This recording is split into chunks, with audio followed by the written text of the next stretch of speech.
میں اپنی خود کی ڈیتھ کی دعا مانگ سکتا ہوں. جتنی بھی چیزیں لائف کے اندر ہو رہی ہیں، صرف یہ ایک چیز نہیں، کئی ساری جو چیزیں ہو رہی ہیں، کیونکہ مجھے اچھا بہت ڈر رکے، لگتا ہے کہ میں جس طرح سے میرا بیہیویئر دھیرے دھیرے بدل رہا ہے، میں ایک اچھا انسان نہیں رہ پاؤں گا. اور میرا ٹھیک ہے رکیے، جی میں آپ کو جی ایک دو سولوشن بتاتا ہوں. السلام علیکم. السلام. ایکس مسلم ہے یعنی مرتد ہے؟ نہیں نہیں، اپنی پچھلی بار بات ہوئی تھی مفتی صاحب، اس سے پہلے والے ہفتے میں نے اسلام قبول واپس سے کر لیا تھا. آپ کی اسٹریم دیکھ کر، آپ کو اگر یاد ہو تو میں نے آپ ہوں کو پوری اپنی بتائی تھی. ہوں جی، میں ایک آخری کوشچن اس وقت پوچھنا چاہتا تھا آپ سے، بٹ آپ کے پاس ٹائم نہیں تھا. مفتی صاحب، مجھے اس چیز پہ ڈاؤٹ نہیں ہے، میں کوئی ڈاؤٹ نہیں پوچھنے والا. میں آپ سے ایک سائیکولوجیکل چیز پوچھنے کے لیے آیا ہوں، اور اس میں کوئی بھی ڈاؤٹ نہیں ہے، ایمان کے اوپر اس میں کوئی ڈاؤٹ نہیں ہے. مفتی صاحب، آپ کو لاسٹ ٹائم کا یاد آ رہا ہے تھوڑا تھوڑا کہ میں نے آپ سے بات کری تھی؟ جزیہ کے اوپر بھی میں نے سوال پوچھا تھا آپ سے. ہاں ہاں جی.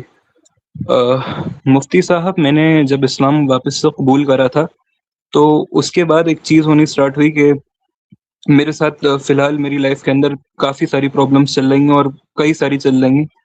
میں جب بھی اپنے دین کے قریب آنے کی کوشش کرتا ہوں، یا پھر میں جب بھی اچھا انسان بننے کی کوشش، اچھا انسان یعنی مطلب میں دین کے اور قریب آنے کی کوشش کرتا ہوں، جب میرے ساتھ ہر بار کا یہ ہے کہ میری جو پرابلمس لائف کے اندر ہیں وہ الٹا ایمپلیفائی ہو جاتی ہیں. میں سوچتا ہوں میری زندگی میں سکون، اللہ مجھے صبر دے گا، یا پھر میری زندگی میں کچھ اچھا ہوگا، الٹا وہ پرابلمس جو ہیں وہ ایمپلیفائی ہو کے بہت بڑی بن جاتی ہیں. میں آپ سے بس اتنا پوچھنا چاہتا ہوں کہ میری لائف کے اندر ابھی جتنی بھی سچویشن چل رہی ہیں، میں زیادہ کنٹینیو نہیں کر پاؤں گا جو میں بول رہا ہوں، بیکاز میری لائف کے اندر جتنی بھی چیزیں چل رہی ہیں، مجھے اس چیز کا بہت ڈر ہے کہ میں آگے جب میں جس طرح سے بیہیویئر میرا دھیرے دھیرے بدل رہا ہے، میں اگر کسی سائیکولوجسٹ کے بارے میں جانے کی کوشش کروں، یا پھر کسی دوست کے یار سے بات کرنے کی کوشش کروں، تو وہ جنرلی ایک ایسا سلیوشن مجھے دیتے ہیں جو کہ دین سے اور دور لے کے چلا جاتا ہے. جیسے کہ مان لیجئے میں ایک کسی انسان کے ساتھ تھا، میں چاہتا تھا وہ چیز حلال بن جائے، تو میں نے نکاح کے بارے میں سوچا تھا اس چیز سے. پھر بعد میں تو میں نے ان سے بالکل بات کرنا سٹارٹ بند کر دی تھی، بٹ جب واپس کرا تو پھر پتہ چلا کافی کچھ بہت برا ہو چکا تھا. میں اگر کسی انسان سے اس بارے میں بات کرنا چاہوں تو وہ کہیں گے کہ آپ کسی اور کے ساتھ آ جاؤ. تو اٹ از مطلب اگر آپ سائیکولوجسٹ یا سائیکیٹری میں بھی چلے جاؤ تو وہ ایسے سلیوشنز دیتے ہیں جو اچھے نہیں ہوتے. تو میں آپ سے بس اتنا پوچھنا چاہتا ہوں کہ اس چیز کے لیے جب دین کے اندر مجھے اتنی پرابلمس آتی ہیں، تو اس چیز کے لیے، اس سائیکولوجیکل چیز کے لیے کیا یہ جائز ہے کہ میں اپنی خود کی ڈیتھ کی دعا مانگ سکتا ہوں؟ جتنی بھی چیزیں لائف کے اندر ہو رہی ہیں، صرف یہ ایک چیز نہیں، کئی ساری جو چیزیں ہو رہی ہیں، کیونکہ مجھے اچھا بہت ڈر رکے، لگتا ہے کہ میں جس طرح سے میرا بیہیویئر دھیرے دھیرے بدل رہا ہے، میں ایک اچھا انسان نہیں رہ پاؤں گا. اور میرا ٹھیک ہے رکیے، جی میں آپ کو جی ایک دو سولوشن بتاتا ہوں. پہلی بات تو یہ ہے کہ آپ کی زندگی میں جو بھی پرابلمز ہیں وہ آپ ایک کاغذ پر لکھ لیں.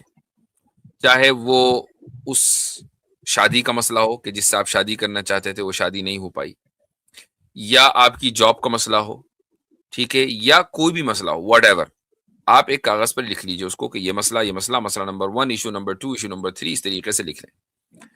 اس کے بعد دوسری طرف آپ لکھیں اسلام، خدا، یا کچھ بھی لکھیں. اس میں آپ یہ دیکھیں کہ آپ کے لیے دونوں کو جب آپ نے کمپیئر کیا تو کیا چیز امپورٹنٹ ہے.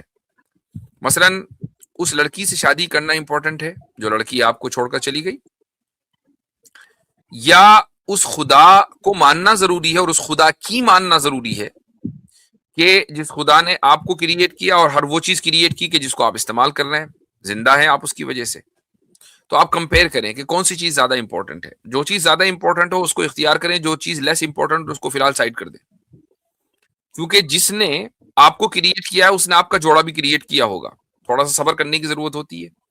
انسان ہمیشہ جس چیز کو حاصل کرنا چاہتا ہے، اگر وہ مان لیجیے نہ ملے تو ہمیشہ یہ سوچنا چاہیے کہ اسی میں خیر تھی، چونکہ اللہ تعالیٰ اس سے بہتر دینے کا ارادہ رکھتا ہے اور آپ اپنے آپ کو موقع نہیں دے رہے ہیں کہ اللہ تعالیٰ آپ کو اس سے بہتر وہ چیز دے. ایک بات تو یہ. دوسری بات یہ کہ آپ کے ماحول کا بدلنا بہت ضروری ہے. اللہ تعالیٰ کا ارشاد ہے قرآن میں، اللہ تعالیٰ فرماتا ہے کہ یا ایھا الذین آمنوا اتقوا اللہ وکونوا مع الصادقین، ایمان والو اللہ سے ڈرو اور سچوں کے ساتھ رہو. تو کچھ دن سچوں کے ساتھ رہنا بہت ضروری ہے. جو انوائرمنٹل چینج ہے، جب تک یہ آپ کی زندگی میں نہیں آئے گا 40-50 دن تک، تب تک آپ کی زندگی میں تبدیلی بڑی نہیں آئے گی. آپ انہی پریشانیوں میں گھرے رہیں گے. آپ کو اپنے ماحول کو بدل کر ایک دوسرے ماحول میں جانا ہے. وہ دوسرا ماحول کیا ہے؟ وہ دوسرا ماحول کچھ بھی ہو سکتا ہے. مثلا آپ نے دیکھا کہ بھائی فلاں جگہ ایک بڑے عالم دین ہیں، بزرگ ہیں، آپ ان کے پاس چلے جائیں، ان کے پاس کچھ دن رہیں. آپ مثلا چاہتے ہیں کہ بھائی مکمل ماحول بدل جائے تو آپ مسجد میں جا کے بیٹھ جائیں، کچھ دن مسجد ہی میں رہ لیں. تو اور یہ سوشل میڈیا سے دور رہیں. تو جب یہ آپ اپنے آپ کو ٹرانسفارم کریں گے تو ہی آپ کی زندگی میں خوشیاں آئیں گی اور یہ پریشانیاں ختم ہو جائیں گی. یہ بات گارنٹیڈ ہے.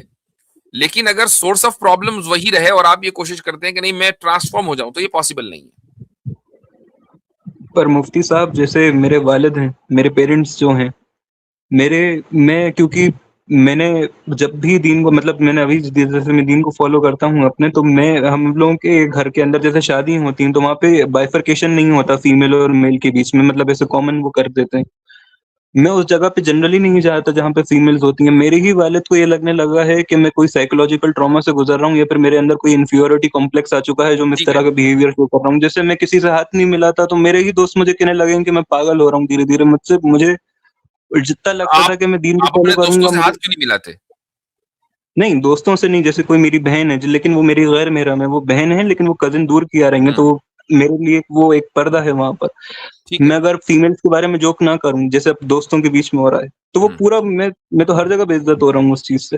نہیں، وہ آپ کو لگ رہا ہے کہ آپ بے عزت ہو رہے ہیں چونکہ ماحول آپ کا ایسا ہے کہ جس میں آزادانہ اور آزاد خیالی زیادہ ہے. تو ابھی آپ جس چیز کے اوپر توجہ دیں وہ یہ ہے کہ دوسروں کے اوپر کوئی چیز فورس نہ کریں، اور آپ اپنی اسپرچویلٹی کے اوپر توجہ اس طریقے سے دیں کہ آپ کی کوئی نماز چھٹنی نہیں چاہیے، اور آپ زیادہ سے زیادہ صدقہ کریں تاکہ جو بھی مصیبتیں ہیں، نظر بد ہے، کوئی بھی ہے، وہ چیز دور ہو جائے. صدقہ خیرات اور نماز کے اوپر توجہ دینا بے انتہا ضروری ہے. باقی چیزیں آہستہ آہستہ خود آ جائیں گی. اور اگر نماز پڑھتے وقت زیادہ تر خیال اللہ کی جگہ پہ کہیں اور میرا جا رہا ہے اور پھر میں اس چیز کے لیے نماز چھوڑ رہا ہوں کیونکہ مجھے ڈر لگ رہا ہے کہ میں اگر نماز پڑھ لوں تو کوئی میرا دھیان ٹینشن ادھر نہیں ہے. ادھر الٹا ہو سکتا ہے. ہمارا ذہن ہمارے کنٹرول میں نہیں ہے. آپ جتنا اس کو کنٹرول کریں گے وہ اتنا ہی ادھر ادھر جائے گا. تو کسی کا بھی خیال آ رہا ہے کوئی مسئلہ نہیں ہے، نماز پڑھتے رہیں. اس کے اندر اللہ میرے اوپر اور گناہ نہیں ڈالیں گے اگر پوری نماز نہیں کے ٹائم ہی میرا دھیان ادھر ادھر چلا گیا؟ نہیں، کوئی گناہ نہیں ہے. اس کی ٹینشن لینے کی ضرورت نہیں ہے، نماز پڑھتے رہیں.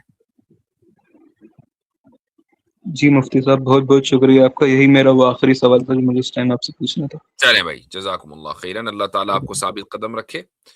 آگے بڑھیں بھائی.